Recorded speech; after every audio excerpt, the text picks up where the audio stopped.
Billionaire heartbreaker Alexander Scott swore he'd never be tamed, until his sassy wife turned his penthouse into a home, his rules into suggestions, and his heart into hers. Now, between midnight cravings, nursery paint wars, and one very unexpected baby, Lex is discovering that love isn't about losing control. It's about never wanting it back.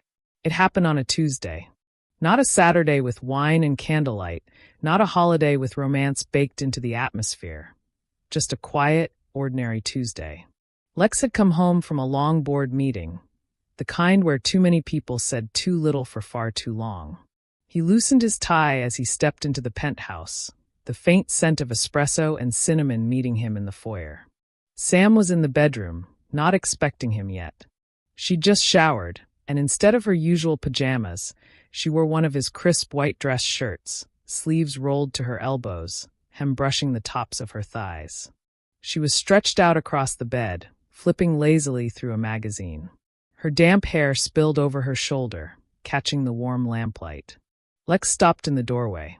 For a man who prided himself on having control in every situation, he suddenly couldn't remember what he'd planned to say.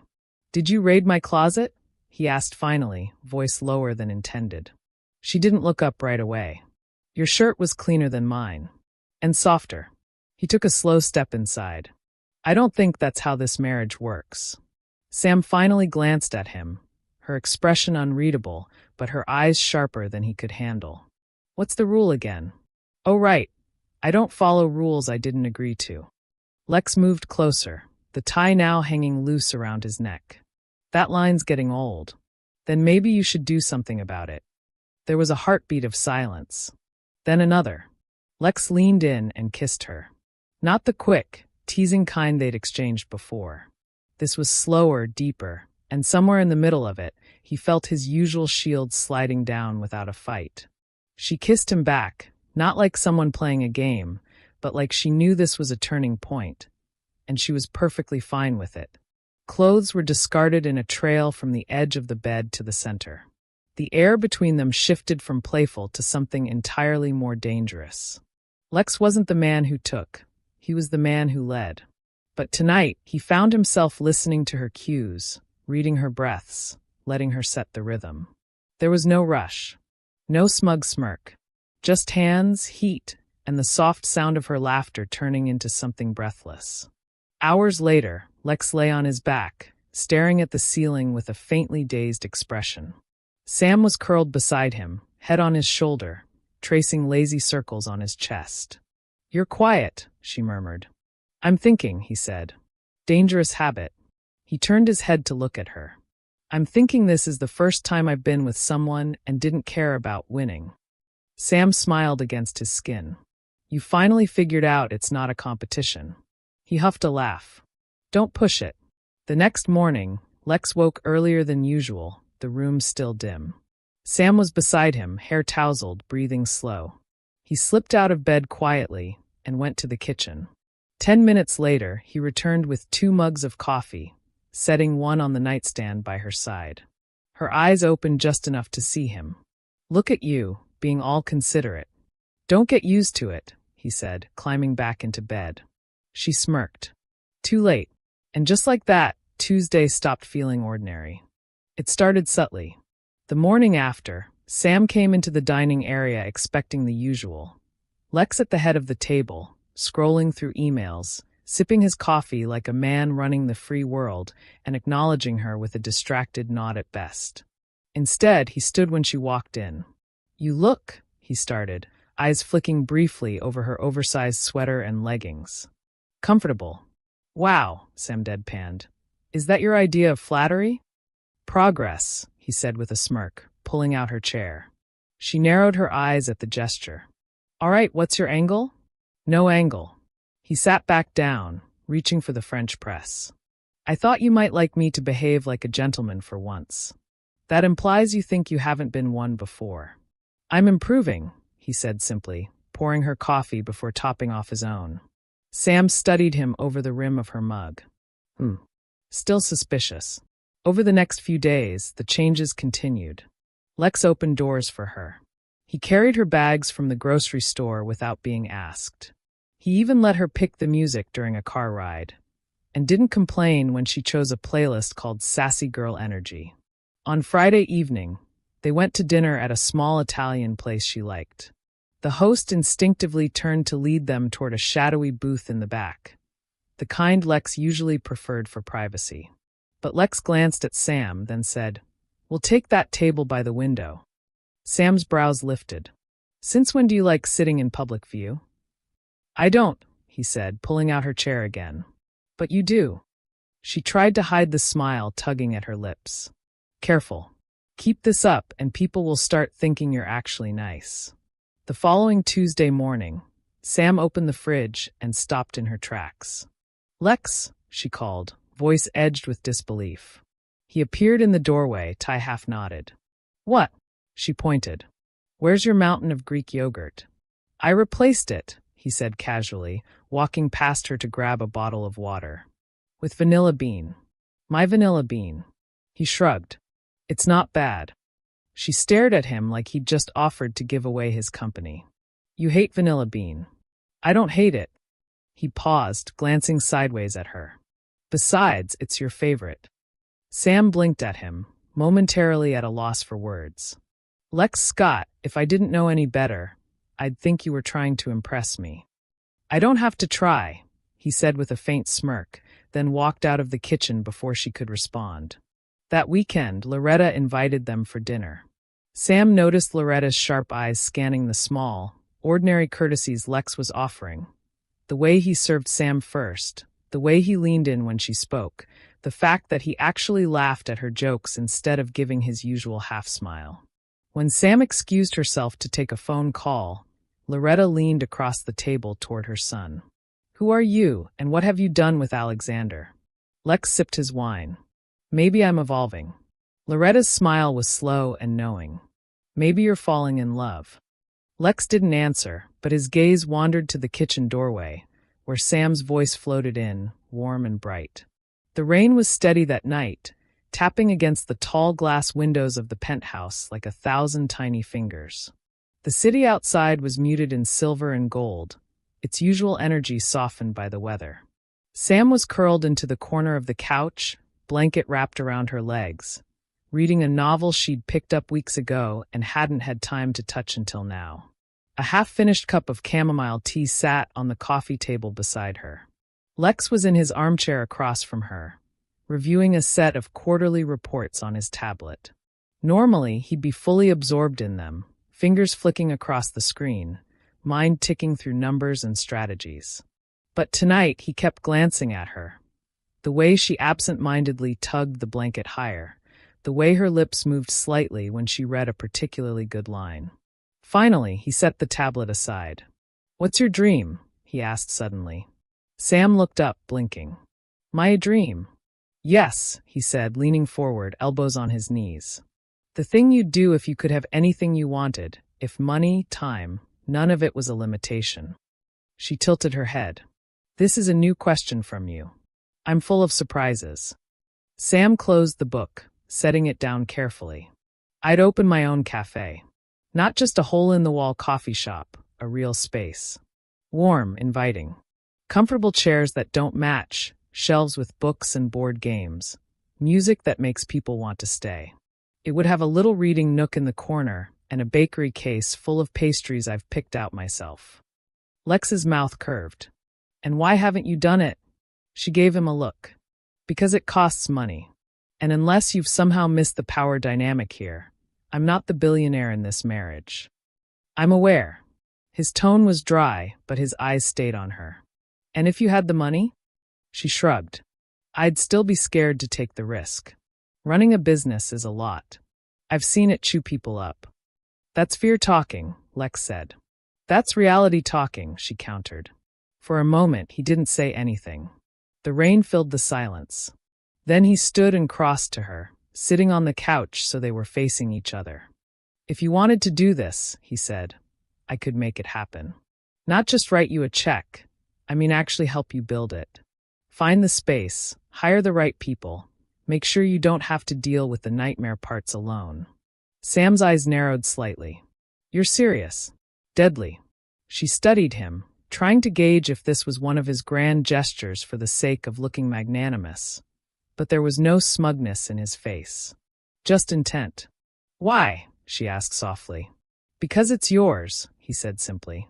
"And I've never cared about building something for anyone but myself until now." Her throat tightened unexpectedly. She tried to disguise it with a teasing smirk. "Careful, Lex.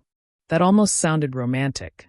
"Don't tell anyone," he said, leaning back, but his gaze lingered on her like he'd already committed to the project in his head.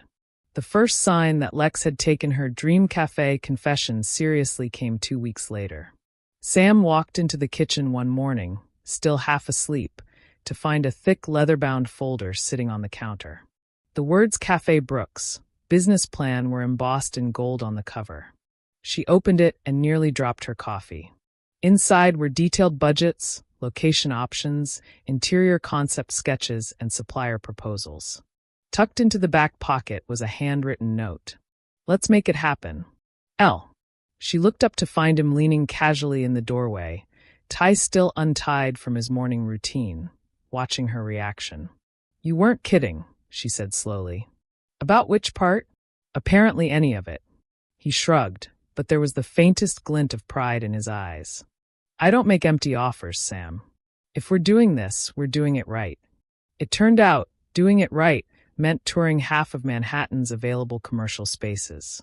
Lex approached it like he would a new Scott Industries branch, precise, relentless, and with a level of scrutiny that made realtors sweat. "This one has terrible foot traffic," he'd declare within 2 minutes of walking in. Sam, meanwhile, fell in love with spaces for all the wrong reasons. "Look at this window," she exclaimed in one narrow storefront. "You could put plants here and—" "It's facing a brick wall," Lex cut in. "Yes, but a charming brick wall." They eventually found it, a corner unit with tall windows, exposed brick inside, and just enough quirk to make Sam's heart do a little flip. "This is it," she said, hands on her hips. Lex nodded once. "I'll have the contract by Monday." If finding the space was hard, agreeing on the design was harder. "I'm thinking cozy mismatched furniture," Sam said, flipping through a catalog. "I'm thinking sleek leather seating and clean lines," Lex countered. "You're thinking corporate coffee chain. You're thinking garage sale." In the end, they compromised, plush armchairs in jewel tones, rustic wood tables, and yes, a couple of Lex-approved leather benches for the minimalists. When the first shipment of furniture arrived, Sam made him help unload it. Watching Alexander Scott carry armchairs in jeans and a t-shirt was something she considered a personal gift from the universe. Choosing the coffee supplier was entirely Sam's domain. She spent 3 days sampling blends, growing more caffeinated and excitable with each cup. On the third day, Lex found her in the middle of the cafe space, pacing and talking a mile a minute about roast levels. "You've had how much coffee today?" he asked warily. 7 cups, she said. "Or 8.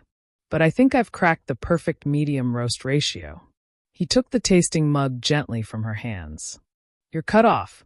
The morning of the grand opening, Sam was behind the counter before dawn, adjusting pastries in the display case and triple-checking the espresso machine. At exactly 9 o'clock, the first customers walked in, a mix of curious locals, coffee lovers, and friends from her old cafe job. Sam greeted them with a grin, moving behind the counter like she'd been there forever. Half an hour later, Lex walked in, casual in dark jeans and a Henley, carrying a vase of fresh flowers. He set them on the counter without a word. "For the boss," he said. She arched a brow. "Careful, Scott. You're starting to look like husband material." He smirked. "Starting?" It started with exhaustion. Not the kind that came from staying up too late or working a long shift at the cafe, but the kind that wrapped itself around her like a weighted blanket and refused to let go. For a week, Sam found herself yawning mid-sentence, forgetting her coffee on the counter, and most suspiciously, avoiding her usual morning cappuccino. By the 8th day, she'd had enough of feeling off. So, on a chilly Thursday morning, she stopped at the pharmacy before heading to the cafe and slipped a small paper bag into her purse. She told herself it was just to rule something out, that it was probably stress, or maybe she was coming down with something. Back at the penthouse, she went straight to the bathroom. 10 minutes later, she was sitting on the edge of the tub, staring at the little stick in her hand. 2 pink lines. Her heart thudded in her chest. She set the test on the counter, ran her hands through her hair, and let out a breath she didn't know she'd been holding. Lex came home earlier than usual that evening. He found her in the kitchen, chopping vegetables with more focus than necessary. "Hey," he said, loosening his tie. "You're cooking." "Trying," she said, sliding the knife through a bell pepper. "That's new." He leaned against the counter, watching her. "Everything okay?" Sam set the knife down, wiped her hands on a towel, and turned to face him. "I need to tell you something." Lex straightened instantly. "All right." She swallowed, suddenly aware of how fast her pulse was. "I'm pregnant." For a moment, he just looked at her. No words, no movement. Then his mouth curved into a slow, genuine smile, the kind she'd only seen a handful of times. "You're happy?" she asked, because she needed to hear it. "I'm thrilled," he said without hesitation, stepping forward to pull her into his arms. "You're giving me something none of my other wives ever did." She let out a laugh, shaky with relief. "A reason to grow up?" "A son or daughter," he corrected, holding her tighter. "And maybe, yeah, a reason to grow up." By the time they sat down for dinner that night, Lex had already pulled out his phone and started making a list. "What are you doing?" she asked, sipping her water. "Compiling prenatal care options," he said. "Private doctors, top-rated nutritionists." "Lex." She reached across the table and took his phone. "I'm not a project. I'm pregnant." "It's not the same thing." He arched a brow. "It is if you want the best." She shook her head, smiling despite herself. "We'll talk about it tomorrow." But she didn't give the phone back until dessert. That night, as they got ready for bed, Sam caught him looking at her in the mirror, not with the usual playful arrogance, but with something softer. "What?" she asked. He shrugged, slipping into bed. "Just realizing this is the first time in my life I'm more excited about what's next than what I already have." Sam slid under the covers beside him, heart doing that little skip again. "Careful, Scott. You're starting to sound sentimental." "Don't tell anyone," he murmured, pulling her close. The morning after she told him, Lex Scott officially became a man on a mission. Sam woke to find him at the foot of the bed with a tablet in hand, scrolling with the precision of someone running a billion-dollar acquisition. "What are you doing?" she mumbled, rubbing her eyes. "Comparing prenatal specialists," he said, as if it were the most obvious thing in the world. "I've narrowed it down to the top 3 in the city. One of them was on a panel at a medical conference I funded last year. She owes me a favor." Sam groaned. "I am not a corporate merger, Lex." He looked up from the tablet.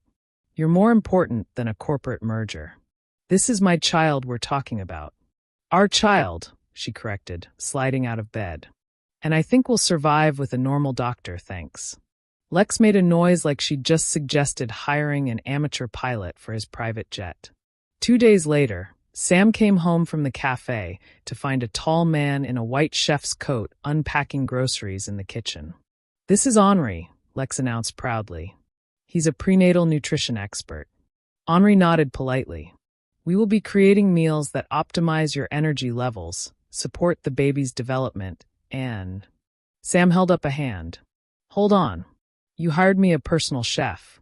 "Yes," Lex said. "Henri will be here 3 times a day." Sam crossed her arms. "Lex, I can still make my own lunch." Henri glanced between them. "Should I come back?"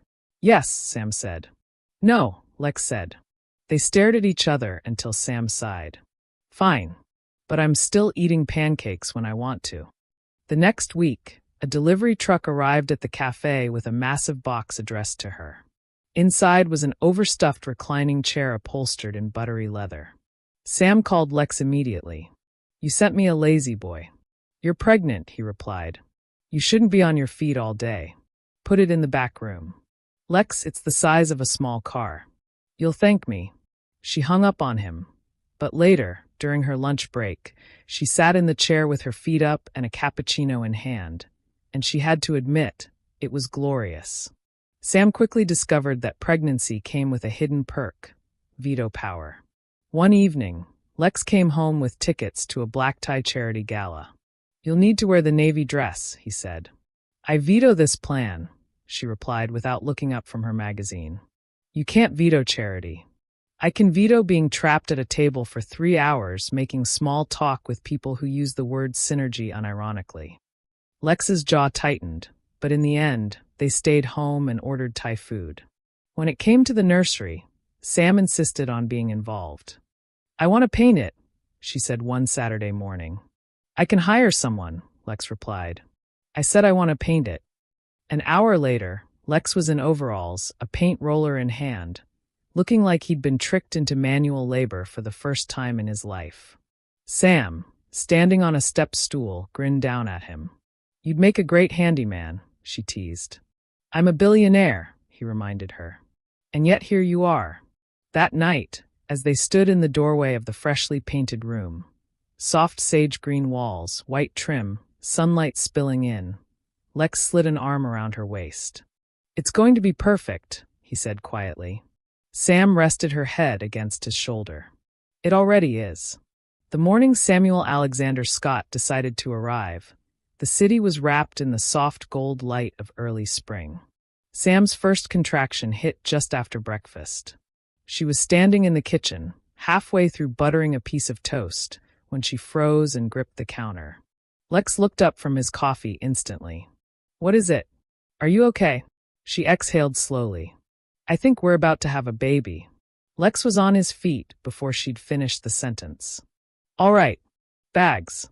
Car. Where's your phone?" "No, never mind, I have it. Call Henri." "Henri? For snacks," Lex said, completely serious. "Lex." That snapped him back. He grabbed the hospital bag, his jacket, and within minutes they were in the car, Lex driving faster than she'd ever seen him drive without a Ferrari involved. At the hospital, Lex transformed into the most attentive, irritatingly competent man in the building. He checked her monitor readings like he was auditing quarterly reports. He adjusted her pillows every 15 minutes. He barked at a nurse when the ice chips took too long. And when the time came, he held her hand so tightly she thought he might cut off circulation. Hours later, their son was here, tiny, red-faced, and loud enough to make his presence known to everyone in the ward. Lex stared down at him in the hospital bassinet like he was trying to memorize every inch. "He's perfect." Sam, exhausted but grinning, leaned back against the pillows. "He looks like you." "Poor kid," Lex murmured, but his voice was thick. Loretta burst into the room an hour later, her eyes immediately filling with tears. "Oh, my sweet boy," she cooed, completely ignoring Sam as she scooped up the baby. "The most perfect grandchild in the history of grandchildren." Sam arched an eyebrow. "Nice to see you too, Loretta." Loretta waved her off without looking up. "You've done wonderfully, dear. But look at this face. A Scot through and through." Lex was grinning like an idiot, and Sam realized she'd lost both of them to this tiny new person. Back at the penthouse, life quickly became a new kind of wild. Feedings every 2 hours. Diaper changes at impossible hours of the night. Lex pacing the bedroom at 3 a.m., rocking the baby while whispering something suspiciously like a quarterly goals speech.